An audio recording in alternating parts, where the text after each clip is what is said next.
একটা সাইকেল, একটা স্বপ্ন, আর সেই স্বপ্নকে সঙ্গে নিয়ে একজন তরুণ ঘুরে বেড়াচ্ছে সারা বাংলাদেশ।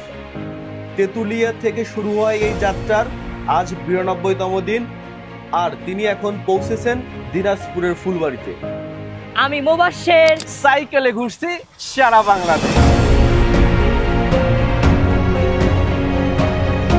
তিনি মোবাশ্বের আলী, রংপুরের পীরগঞ্জ উপজেলার বড় রাজারামপুর গ্রামের একজন স্বপ্নবাজ তরুণ। লক্ষ্য বাংলাদেশের ৬৪ জেলা ও ৫০৩টি উপজেলা নিজের চোখে দেখা। একটা সাইকেল, একটা স্বপ্ন, আর পুরো বাংলাদেশকে নিজের চোখে দেখার অদম্য ইচ্ছা। ২০২৬ সালে ৩০ এপ্রিল তেঁতুলিয়া থেকে যাত্রা শুরু করেছিলেন রংপুরের পীরগঞ্জ উপজেলার বড় রাজারামপুর গ্রামের তরুণ মোবাশ্বের আলী। লক্ষ্য বাংলাদেশের ৬৪ জেলা ও ৫০৩টি উপজেলা ঘুরে দেখা।